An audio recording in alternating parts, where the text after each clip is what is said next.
Well, howdy, folks. Here in outdoor sporting, we love to fish, we love to play, we pray constantly. Some folks might take the city lights, the city sounds, over getting a little dirty, loving God, but hunting is a way of life, and it's what we love to do. This is outdoor sporting.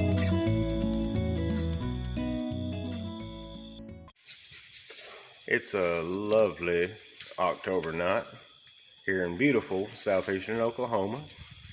I got off work and had to run to the gym, focus on a little bit of fitness, a little bit of health.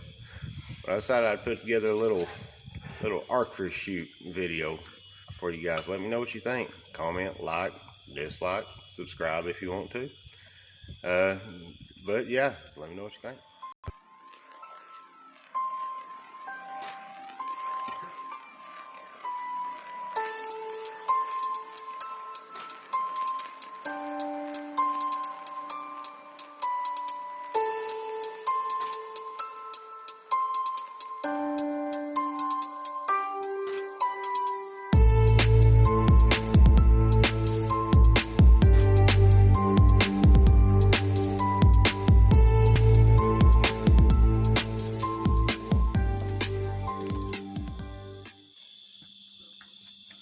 Not terrible.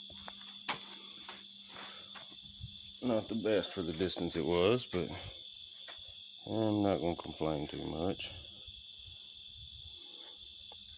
Oh, let me get the shadow out of the way. Like I said, not terrible. That'll do. It's a little bit closer than what I have a pin for, but very important to keep that muscle memory. Practice, reps. Oh, sorry, reps. Tripod hit the door frame.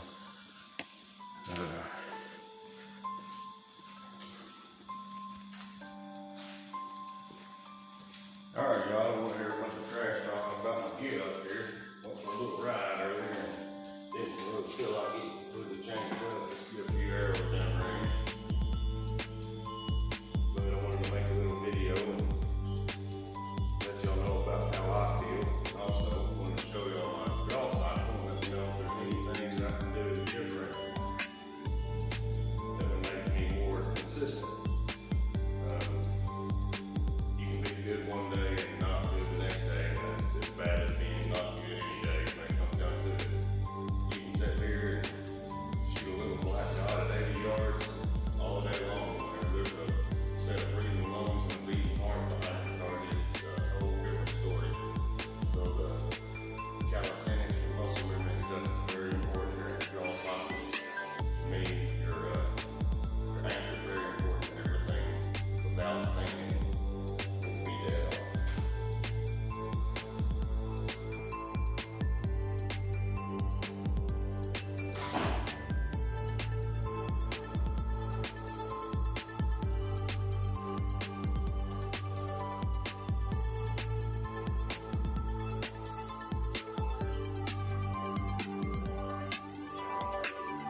think I got this bow in 2018.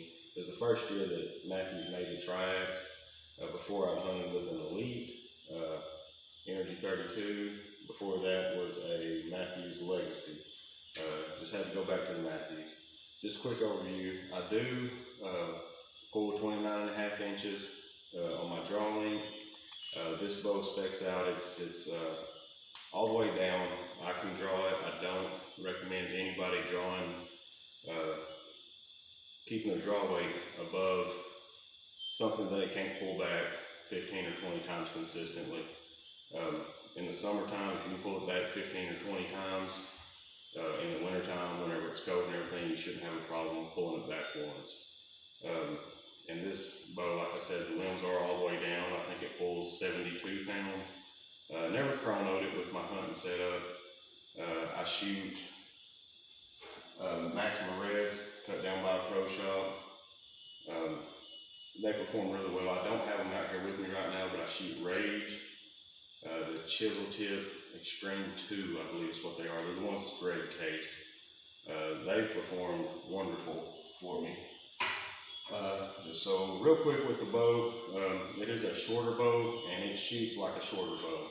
For me, it shoots about like a 30-inch axle to axle, not a 28. It's a little bit better than regular 28 axle to axles, but it does not shoot like a 32 like people say, or not for me anyway.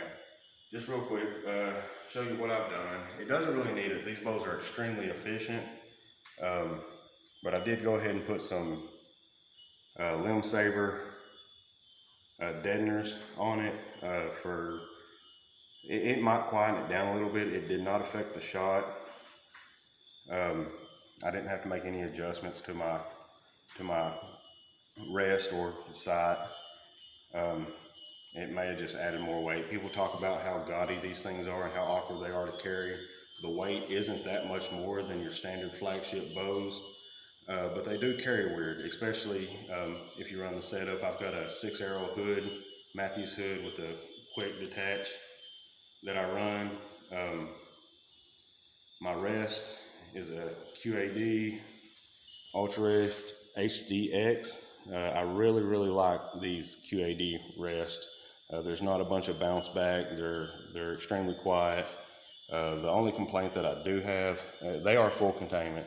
The only complaint that I do have is sometimes after several hundred shots, that will wear out like any rest that, any fall away rest that you're going to run, and it will tend to get a little squeaky like mine is now. As far as stabilizer goes, I run a 5-inch NAP. I really don't know why I even run a stabilizer other than maybe having a wrist strap, because these bows are very well balanced. I really like it. Of course, everybody knows about the little harmonic dampener button they've got there.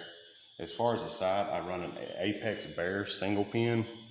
It is sighted in all the way up to 100. I believe I've made a 110-yard shot on a 6-foot mountain goat or something. It was a 3D target, but I really do like this sight. It's of course illuminated like all of them are. Other than that, the only other equipment that I want to showcase is this release has been with me from the very beginning, and as soon as I can find one identical to it, I will get another one. I'm a big fan of the full containment claw trigger releases. It's just something that I don't have to think about when I put it on the D-loop. But it's a True Fire selectable buckle style, not the Velcro kind. I don't really care for the Velcro kind.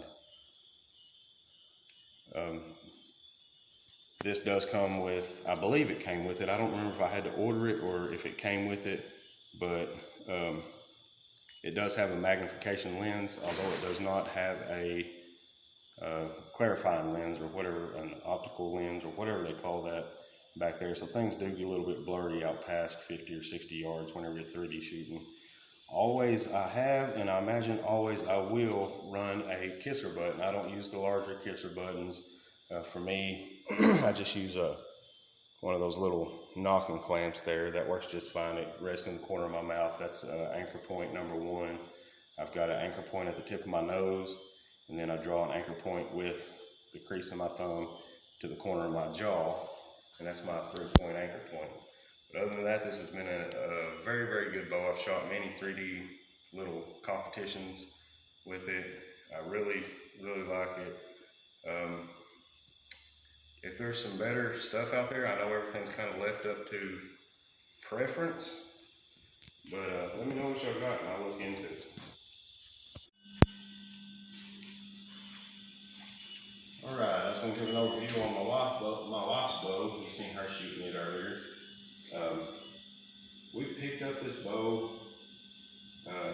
It was a used bow, but it needed a little help. The strings were wore plumb out, and then you always got to kind of customize it and make it your own. Whenever I was trying to replace the strings, because I was trying to cheap out, I cracked the limbs. So it was my duty to search the world over, and good luck if y'all ever have to. But we ended up finding a new set of jewel limbs, and I don't even remember. I believe our bow shop had to order the limbs. Also, too, if y'all are Matthews guys, you know that whenever you buy a bow used, typically 9 times out of 10, you got to find the cam and mod that matches your draw length. So she is shooting 26 inches. We had to get a new cam and mod. I believe the gal was shooting 24 and a half or something like that. New cam and mod, new top and bottom limbs. Like I said, the strings were garbage, so we had to replace it with these. I don't remember what kind they were, but they were highly recommended by my bow shop fella. New monkey tails. I had monkey tails on my triax, and they flew off and popped me right in the face, and I thought I was dead or got shot by a 22 right in the forehead. Has anybody else had that happen to them? Leave it in the comments, please. So I don't particularly care to shoot monkey tails, or at least not on your main string anyway. These are omnibus cables, so I think she's going to be fine. So just an overview, that's what we had to replace, but what we modded the bow with was, of course, I run the QAD HDX Ultra Rest. Big fan of that rest. This one is clamped on, it makes it easily tuned. Also, she is drawing 55 pounds, I believe, and that's plenty enough to make a clean pass through. Some of the mods that we had done was these matching purple harmonic dampeners. They're real cute. These strings, pink and purple, because it's a gal's bow. The sight, if you guys have never used Trophy Ridge's React sights, these are super neat. You set the 20-yard pin, and then you set the 60-yard pin, and everything is to be gapped the way it is. This is a real good sight. It's super sturdy made. Of course, you have your level in the middle. I do like this sight, and of course it is dovetailed, so you have room to put a quiver here if you want to. We cannot find the spider claw for her Matthews quiver. The search continues on that. Also, we run a 6-inch Axion stabilizer in this, and again, the Matthews Jewel at 50, 55, 60, it is deadly quiet and super efficient, but this does help it fall forward.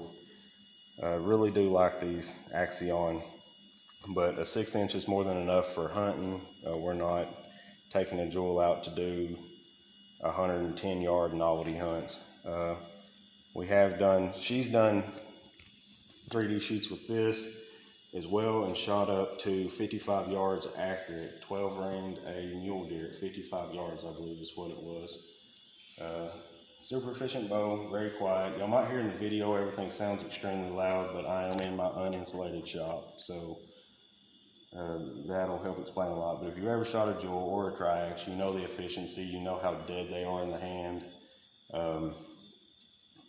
and how quiet they are actually, which is some of the things that are very important to me. And as far as field equipment, what she's running are Go Tip 400 spine stiffness, which is about what's recommended for a 55-pound draw. They are cut down with the flashing rainbow luminox. Those are super cute. They're good arrows. I don't mind Go Tips. I shoot Maximus for other reasons. The same arrows that I 3D hunt with are some of the same arrows that I hunt with, and I like the dependability of the back system. But the release that she's running is a true ball. Again, it is a full containment claw release, again with the buckle strap. Not a big fan of the Velcro. It makes too much noise. After you draw a couple times on your 3D tournament shoots and stuff like that, your slack changes, and it's all stuff you have to compensate for. With the buckle style, the buckle and good quality leather, you don't have to worry too much about everything moving. As far as the rangefinder, something I didn't mention on my overview, I run a case that's on the floor, but it's a Halo, I believe a 450X, a real good rangefinder for bow hunting, considering I'm not going to shoot something at 500 yards. It does angle compensation. It's very accurate. It's a real good rangefinder. It's small, fits in the hand. I really like this rangefinder. But that is about it for our archery product and component overview. Alright y'all, that wraps up this video. Just kind of wanted to show y'all what I'm hunting with this year, and stress the importance of using quality equipment. It doesn't mean you have to go out and spend $2,500 on a bow and a setup. You can do it relatively cheaper than that. It is a kind of pricey sport if you're a 9-to-5 worker or not a professional that gets these things given to you. But it is important to spend the time practicing, get your reps in, get comfortable, get your calisthenics, your muscle memory, and all that down, so it's stuff that you don't have to think of whenever you're about to take the life of an animal. But I do want to encourage everybody to go out, take a kid hunting, especially if you're an avid hunter. Take a child, continue the love for the outdoors into the generations. Enjoy the great outdoors that God created, the creatures that were created for us to be in domain of. Go deer hunting, go pig hunting, squirrel hunting, whatever you're into. That's the conclusion of our archery video. Thank y'all for watching.